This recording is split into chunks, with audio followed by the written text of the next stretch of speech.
Okay, we are going to go back to 1979. July 1979. My mother comes to me and says that she's going to go to Cuba for a week. I said, why do you want to go to Cuba for a week? He says, well, she had 2 sisters and she had a lot of family there, so I understood. That 1979, I don't know when in 79, Castro allowed those Cubans in Miami who had family in Cuba to go visit for 1 week. So she wanted to go, and she prepared her trip and went to Cuba in July of 1979. At that time, if they went to Cuba, we did not hear from them for the whole week. So I didn't know how she was doing. But anyway, she came back a week later, and I picked her up at the airport. And my mother was so depressed that I could not understand why a week in Cuba she was so depressed. I said, but Mom, it was unbelievable. I'm telling you, it really shocked me. So in my conversation with her, she says, I got to go back in December. I got to be there in December for Christmas. And that's when I decided that I was going to go with her. I was not going to let her go by herself. That was my first time back to Cuba from 1962 to 1979. What is that, 17 years? Yeah, 17 years since I had left. Almost 18, because it was the end of December that we went. I went there for a week with my mom, and I have to tell you that the entire week I spent crying. The whole 7 days. If I visited, I went and I stood in front of my house. As a matter of fact, I was born in that house. And somebody, military man, was living in it. But I stood in front of that house and I started crying my eyes out. I went to my school. I wanted to see my school. And I went there and I went through the top floor and I got in and I stood in front of those stairs. I went to the central patio where I told you the stories and all that. And I was crying so hard. Here comes a woman, militia woman, says, what are you doing here? And I was crying. I said, this is my school. This is where I practically grew up. And he says, you can't be here. I said, but please just let me just look around. And she treated me really nasty. I had to leave. I couldn't stay because I know what would happen. I went to the cemetery, the big cemetery in school. This is 79. I went to the cemetery again. It was horrible because the Havana cemetery is like many cemeteries in Europe where they have the mausoleums and the tombs and all that. Everything was run down. It was really sad. Anyway, so this is just the beginning of what I'm going to tell you. That was 1979.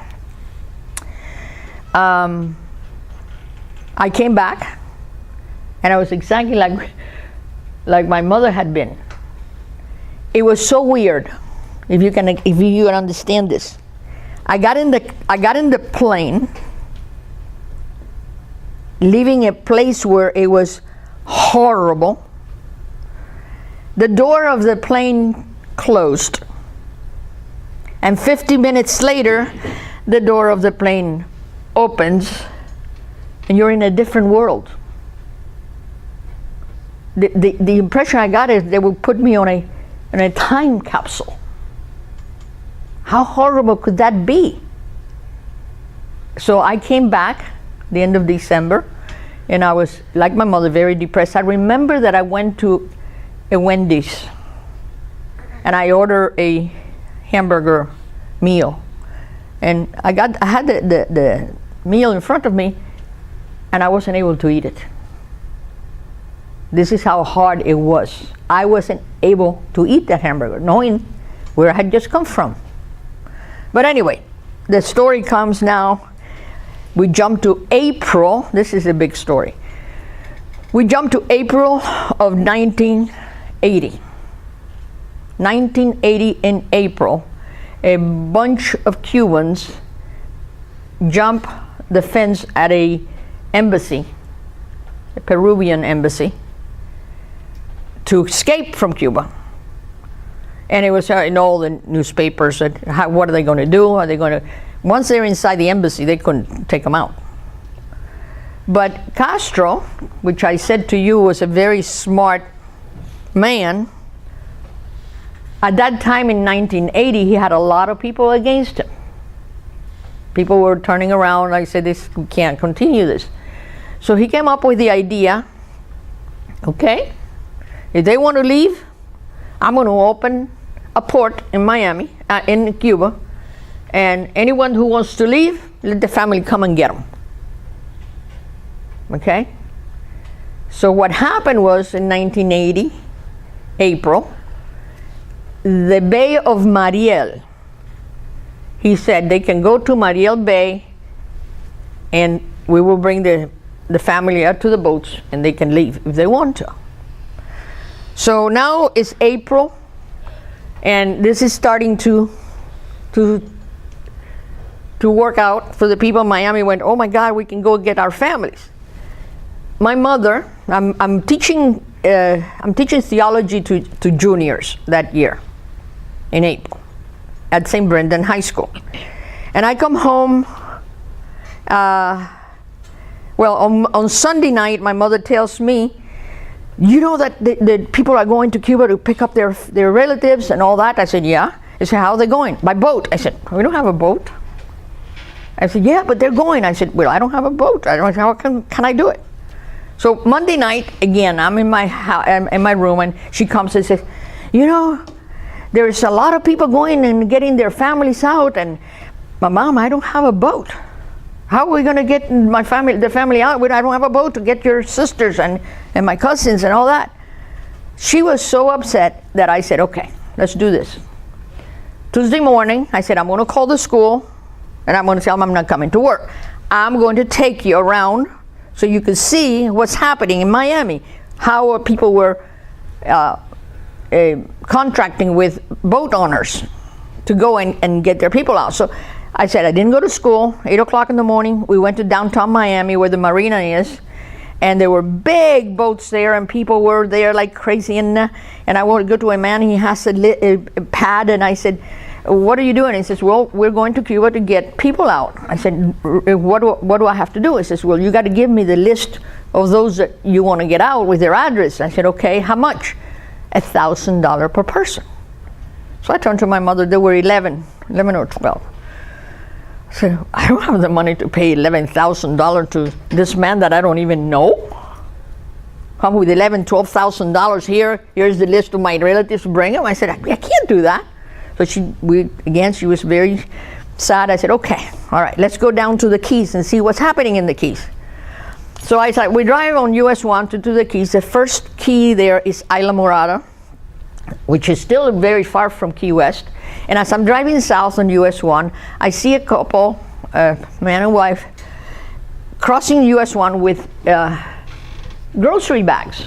I said, so I made a U-turn, and I went to talk to him. I says, what are you doing? He says, we're going to Cuba. I said, how are you going to Cuba? He says, there is a captain here that we contracted, and we're going to go with them. He says, I said, really? I said, she says to me, don't even think about going to Key West. I said, why? He said, people are there with bags of money trying to contract with the big boats. And it's crazy, so don't even go to Key West because you're not going to find anything. So I stood there, and I started walking around the marina, and this young couple had a Bertrand yacht, two inboard engines, beautiful. I think it was a 32 Bertrand. And I told them, I says, would you mind if I want to take my relatives out? What is it? Oh, we're not going. But please think about it. No, we're not going. Listen to the radio. Listen to the Coast Guard. Everybody that is going, they're confiscating their boats and all that. I'm not going to. Okay, so I kept walking, and about 5 minutes later he comes. He says, okay. He said, all right, we'll do it. Young couple, they were in their 30s, okay? And he says, we'll do it. And I said, okay, how much? He says, how many people? I said, 12, 11 or 12, let's say 12. I said, okay, 12. He says, how much are you going to charge me? He says, 5,000. So at that moment, I said, 5,000 per person. There is no way. So I said, 5,000? 5,000 to bring my 12 relatives out of here? Yeah. I said, you got it. Well, I didn't have 5,000. So I turned around and I called my house, my family, my relatives my mother in Miami. No, my mother was with me. I called the relatives in Miami. I said, we got to come up with $5,000 today. This is early in the morning, probably 10:30. So everybody in Miami, my cousins and all that, got $5,000, and they were in Isla Morada by 3 p.m. on Tuesday. And I think about this, Tuesday. Okay? So the captain says to me, go across the street and buy a life jacket for 12 people. Because we have to have a life, he was very law-abiding citizen. You got to have a life jacket for every person.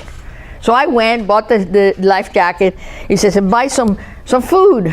So I bought crackers, cheese, ham, things like that. I mean, like a little, how naive I was. How naive I was. So by 3 o'clock, they came with the $5,000. I paid him. My uncle that brought the money, he was a fisherman all his life, and he looked at the yacht and he says, oh my God, Grace, you're going to be in Havana in 6 hours the most. This boat is going to fly. 6 hours you're in Havana. I said, okay. So we left Isla Morada. Oh, wait. So I give him the $5,000 and he says to me, you're coming with me. I said, I'm going with you? I'm not going with you. He says, if you don't come with me, I'm not going. We don't speak Spanish. So I turned to my mother. He says that I have to go with him. He said, oh my God. But I knew that my mother wanted this done so badly, okay, so that I agreed I was going to go with him. Now remember, I don't have change of clothing, okay, I didn't bring anything. There was no cell phones, okay, and naive because I and the captain and his wife, we thought, okay, 6 hours, we're in Havana. We give them, here is the list of the people that we want out, and be out there maybe 24 hours. Let's say 32 hours, something like that. Less than 2 days. How naive. We left Isla Morada at 7 p.m. The captain, his wife, what do they call it? A mate? Somebody, and me. Okay? We left at 7 p.m. We were really going fast. 7 p.m., 12 midnight, that's 5 hours. I said, no, okay. So I went to the top, I don't know, the bridge, and he gave me his binoculars, and I said, I'm probably going to start seeing lights. Midnight, no. 1 o'clock, I said, well, 6 hours, this is 6 hours, we should be, no. 3 in the morning, nothing. 4 in the morning, nothing. This is pitch black. You're in the middle of the ocean. I'm there sitting there, and he keeps telling me, do you see anything? No. 6 in the morning, it starts getting light. And he says, do you see anything? I says, I see at the end, on the horizon, I see like darkness. He says, well, that could be the island. He says, okay. So I keep looking, and all of a sudden, I realized, I said, no, what I see is mountains. It's mountains. There's no mountains in Havana. Okay? So I said, cannot be mountains. I said, yes, there are mountains. So as we approach and it gets clearer, I see this, it's called what, a PT boat? The old PT boats, you know, very old, had a huge gun in the front, 4 or 5 officers in there, and they're coming really fast towards us. And I tell the captain, oh my God, they're coming. He says, I'm not stopping. I says, you better stop.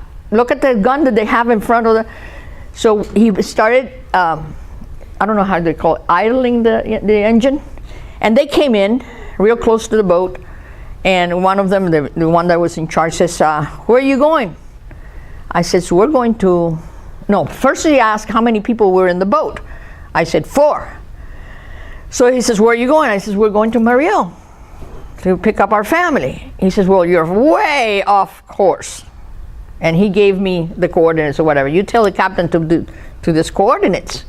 What happened was the Gulf Stream is so strong that even with a 32 yacht and going at that fast, it pulled the boat, the course, all the way to the east of Havana, where there is another part of Havana, not Havana, but another province where there is mountains. That's where we ended. We're far from Havana. We're now here. So as we are going to start, he says to me, tell the captain to stay 2 miles off the coast. If he gets closer to 2 miles of the coast, we will shoot. So that's my first, oh boy, this is going to be a good trip. All right? So I tell him, I said, so he puts a number on his computer or whatever, and we start going west. And within maybe, yeah, it was probably 6:30, probably by 7 o'clock or something like that, or a little bit more, I started looking at the Morro Castle, the entrance to Havana Harbor. So imagine me, I'm just now crying my eyes out, and we're going west, and I see the Havana and all that. And as we get close to Havana, there is a big destroyer out there in 2 miles out, and they're making signs for our boat to go over there. As we approach, this destroyer was leaking oil, honey. It was black around this, and he said, my captain says, I'm not going there. I don't know what we're going to do, but I'm not putting my Bertrand through there. So he kept going. He kept going west. Here comes the problem.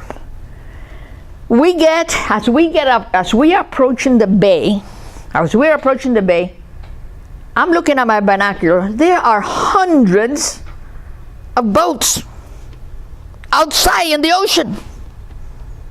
So we go slow, and we go and say, what is this? So as we get closer, I could say in Spanish to one of the boaters, what are you guys doing out here? He says, oh, now you have to wait. I said, you have to wait for what? They come from inside the bay in their patrol boats, and they escort 2 or 3 at a time inside the bay. And I said, how long have you been waiting out here? 3 hours. I said, oh my God, I can't believe this. But God is on my side, I guess. He said that. Not even 5 minutes later, I look onto the entrance of the bay. Here comes the patrol boat, and he comes straight to us and says, follow us. And I'm going, wow. So as we follow this boat inside the bay, more shocking yet, you go into the bay, and this bay is a parking lot. A parking lot like at a baseball stadium. Boats parked one next to each other, not touching ground. They would not allow that. They park your boat they had to be parked because there were so many. So we got parked next to each other. So I talked to the people next. So what are you doing here? Oh, we've been here like a week. I said, what? He hears, the captain says, I'm leaving. I'm not staying here. I started crying, please, let's wait, let's see what happens. What do we do now? I says, well, you got to wait because they'll come to your boat. They'll inspect your boat. They will ask you for the list. And then they'll go, and you don't know when they're going to bring your relatives. So we're talking now Wednesday. This is Wednesday. So when I tell him that, when I tell the captain, now we have to wait. And here comes Thursday in the morning, and he says, Grace, we're leaving. Again, I'm begging him. We're already here. Let's wait. Let's see what happens. Well, by about noontime, they come, and on Thursday, noontime they come. They board the boat. They check that boat inside out. They even went into the engine room, everything. The big guy sits on the sofa. And I'm there, and I'm so nervous. And he says to his friend, or his whatever, he says, how many people can we fit in this boat? And I said, sir, we're coming for 12. And he starts laughing. She says 12. How many think can we fit here? 30? 32? I said, sir, he says, we say how many come in this boat. So I gave him the list, and they left. Now, the captain is asking me, what are they saying? What are they saying? When I tell the captain Thursday that they're going to put 30 or 30 some people in his boat, 32 feet is big, but it's not for 30 people. So he says, we are leaving. Again, wah! Like I said, I cried 7 days. Okay, so we're waiting. At night was the most horrific time that you could experience in your life. This was pitch black in the bay. At night, they had a light, a beam, that they would put it on in the middle of the night, boom, and all of a sudden that light would go zzz, like this, and would lit the whole bay. Even if you're inside the cabin, you will see the light. This is how strong it is. And then you would hear shooting in the middle of the night. And I turned to the people, what's that? It says, every night. What are they shooting at as a people? They're trying to jump into the water to reach the boats. This is how horrible it was. Every single night like that.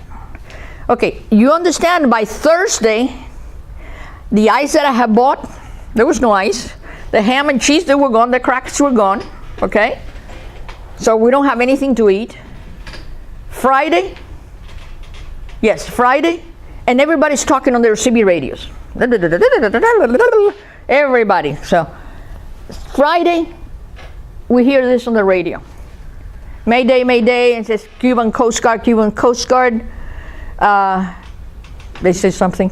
We're a boat outside the bay. We have a man who had a heart attack. Give us permission to come in, because you could not move without them telling you. The Coast Guard did not respond to that call. Okay, so everybody starts in the radio. Come on, people, they have to respond. Again, Cuban Coast Guard, this is a boat, we're outside the bay. We had a man with a heart attack, please let us go in. It went like that, like for an hour, and the Cuban Coast Guard was not responding. All of a sudden, you hear someone. Cuban Coast Guard, this is Dr. So-and-so. I don't remember his name. I'm in the bay on a speedboat with number 60 on it. And I'm requesting permission to leave the bay to go assist this man. Nothing. Now everybody's getting angry, Everybody, shut up, let the doctors talk to them. Again, Cuban Coast Guard, I'm Dr. So-and-so, I'm on a speedboat, I want to request permission to go out and assist this man. Nothing. All of a sudden, this man says, Cuban Coast Guard, this is Dr. So-and-so, I'm in speedboat number 60, and I am leaving the bay. Let it be known that if something happens to me, I requested permission from you guys. It was at that moment they said, Dr. So-and-so, you have permission to leave. Okay? So he left, and by the time he got there, the man was dead. So they brought him back in, but these are the things that I experienced when I was there. By Saturday, the Cuban Coast Guard was saying, do not jump in the water. It's contaminated. Why? Because people had to pee and poop and take baths and all that. And they were all jumping in the... So you could not even do that. Okay? By Saturday, I was... And it was Friday when the captain said to me, Grace, after the shooting and all this, he says, we're not leaving. I was like, oh my God. He said to me, we Americans, these are words, we Americans do not know what the Cuban people are suffering. You got to see it to know what is happening. We're not leaving, we're staying here. Okay. Sunday. Now mind that my mother doesn't know where I am, because you hear stories. They drown, the boat capsized, By the way, on that dark night that we was coming in, we heard calls for help. Please help! And we were taking water, and I would turn to him. I said, "Can we help?" No. Another call for distress. Please, can we help? They're calling. They cannot be that far. No. This is what my job is, to go there and get your family. That was that night, okay? So you'll see how he changes later. So by Friday, Saturday, he said, I'm staying, don't worry about it. Okay. Saturday, we had a very big storm coming. April, very big storm coming. And it was really, really bad, the storm. And boats touched each other. Some of them broke and all that. And I remember one man lost his arm because he tried to separate the boats and it got in the middle. But anyway, we were helping each other out. Sunday, after the incident of the storm, he tries to start the engine. The engine is dead. Okay, this is Sunday. I said, oh my God. But because you can jump from boat to boat, okay, people started saying the name of the boat was the Solus. Solus was the name of it. Need help, they cannot start their engine. So somehow they came with a battery charger or whatever, and they started the engine, okay? And he started the engine and he tried, and he didn't want to turn it off. Now this is Sunday. We don't know when my family is coming. How many days now? Wednesday, Thursday, Friday, Saturday, Sunday. We haven't heard a word. I know that they got my list on Thursday, but we don't know anything. So he's running that engine. You weren't going to say, what about gas? I said, we didn't know. We don't know how long that was going to last. So Monday, Tuesday, about 5 o'clock in the afternoon. How did they know? How did they come to your boat to tell you your family was ready to be picked up? Well, they would come every day with a bullhorn and would call the name of the boat. Whatever, the dolphin, everybody, oh my God, they're coming, you're going. It was so exciting when they called one of us, because we got to know everybody. So on Tuesday at 5 o'clock, I heard the speedboat call the Solus. The Solus, and I was saying, we're here. So they came and they told the captain, follow us. Okay, this is Tuesday. So at 5 o'clock, we're trying. He tries to move the boat, and what happened apparently with the storm, the anchor had gotten really stuck on rock or something, because he couldn't, and he was a good captain. He would move it forward, he would move it sideways, and he could not get that anchor out until he decided, forget about the anchor. So he gave it full throttle, broke the anchor. So now we're following this man, and as soon as we get to the port where we're supposed to pick up the people, my people, okay, they're telling us to stay off the port, what do you call it, not the bridge or whatever. The dock. We could not get to the dock until the people were there. This is how. So I tried to tell them in Spanish, we don't have an anchor. We have to tie it somewhere. So they let us go to the port. At the port, it was probably, they allow us to go somewhere to get gas. Because I remember they said, we'll go get gas first. So they allow us to go get gas and then to the port to pick up the family. It was 7 o'clock. I know it was dark. It had to be close to 8. And we're standing there, and I see coming down the little mountains a truck coming down, and like a bus.